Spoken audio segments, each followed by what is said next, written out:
In this culture, इस संस्कृति में हमने नदियों को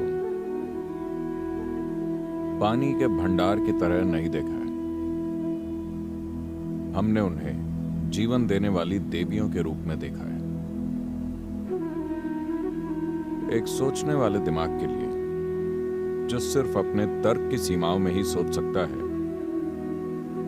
ये बात बेवकूफी भरी लग सकती है। नदी तो आखिर एक नदी है, ये देवी कैसे हो सकती है?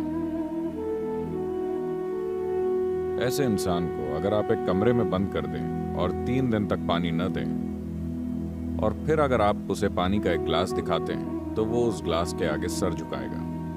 नदी के आगे नहीं, बस एक ग्लास पानी के आगे। क्योंकि जिसे हम पानी कहते हैं, जिसे हम हवा कहते हैं, जिसे हम भोजन कहते हैं, जिसे हम धरती कहते हैं, जिस पर हम चलते हैं, ये सब वस्तुएं नहीं हैं। ये जीवन का निर्माण करने वाली सामग्री है। इस संस्कृति में हमने कभी कहीं और मौजूद अनजान भगवानों की पूजा नहीं की। भारत में कभी कोई ऊपर बैठा एक सबसे बड़ा भगवान नहीं रहा। सारे देवता जिनकी हम पूजा करते हैं, वो ऐसे लोग हैं जो कभी ना कभी इस धरती पर चल फिर चुके हैं। स्वर्ग में रहने वाला व्यक्ति नहीं, बल्कि वो जो इस धरती पर चलता था। चाहे आप शिव या राम या कृष्ण या जिसे भी लें, वो सभी इस धरती पर चले हैं। उन्होंने भी सभी कष्ट और परेशानियां सही हैं जो हर इंसान सहता है, और उससे भी कहीं ज्यादा। उनकी सिर्फ एक खासियत ये थी कि चाहे जिस तरह के हालात उनके लिए या उनके आसपास पैदा हुए हों, चाहे जैसी भी चुनौतियां जीवन ने उनके सामने रखी हों, वो अपनी आंतरिक प्रकृति से नहीं भटके। कई बार वो सफल नहीं हुए। उन्होंने चमत्कारिक तरीके से कोई महान उपलब्धि हासिल नहीं की। दरअसल वो अपने जीवन में नाकामयाब ही रहे, लेकिन वो इस बात से कभी नहीं भटके कि एक इंसान को अपने भीतर कैसा होना चाहिए। बाहर चाहे जो भी हो रहा था, चाहे जो भी उथल पुथल हुई हो, जिसे आप महाभारत के रूप में जानते हैं, वो शुरू से आखिर तक जबरदस्त उथल पुथल थी। हर तरह की चीजें हुई और अंत में एक भयानक और विनाशकारी युद्ध हुआ। लेकिन फिर भी एक इंसान इस सब से अछूता रहा, हर चीज में सक्रिय रूप से शामिल, लेकिन अछूता। तो इस गुण के कारण हम उनकी पूजा करते हैं। उनकी कामयाबी के कारण नहीं, किसी चमत्कारी शक्ति के कारण नहीं, इसीलिए नहीं क्योंकि वो स्वर्ग से आए थे। उन सब ने सामान्य तौर पर अपनी माँ की कोख से जन्म लिया था। कोई भी आकाश से नहीं उतरा, और वो हमारी तरह इस धरती पर चले फिरे। वे हर उस चीज से गुजरे जिससे हम सब गुजरते हैं, और उससे भी कहीं ज्यादा। लेकिन फिर भी हम उनकी पूजा करते हैं क्योंकि वो अछूते रहे। कई तरह से एक नदी इसी बात को दर्शाती है कि इससे फर्क नहीं पड़ता कि किस तरह के लोग उसे छूते हैं। बहते रहने की अपनी प्रकृति की वजह से ये शुद्ध रहती है और हमेशा बरकरार रहती है। तो हमने नदियों को कभी पानी के भंडार की तरह नहीं देखा या एक भौगोलिक घटना की तरह नहीं देखा। हमने हमेशा उन्हें अपने जीवन के लिए जीवनदायी मूल तत्व के रूप में देखा है, क्योंकि हमारे शरीर का 72% से ज्यादा हिस्सा पानी है।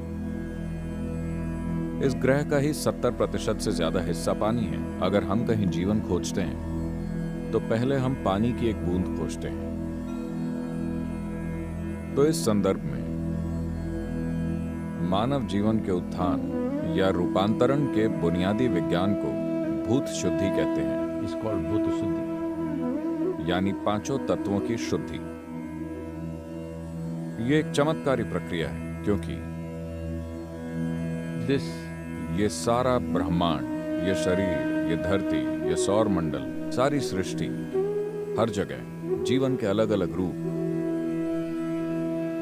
And forms everywhere. All this, ये सब कुछ सिर्फ 5 तत्वों से बना है। 5 करोड़ से नहीं, सिर्फ 5 से।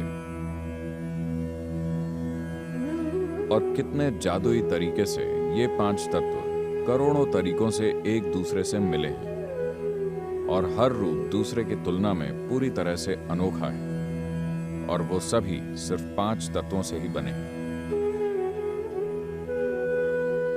तो अगर कोई अपनी भौतिक प्रकृति से ऊपर उठना चाहता है तो ऐसा करने के लिए सबसे बुनियादी और सबसे कारगर तरीका है कि वो भूत शुद्धि की प्रक्रिया से गुजरे। पूरा योग विज्ञान इस भूत शुद्धि की प्रक्रिया से ही निकला है, यानी अपने 5 तत्वों के साथ काम करना।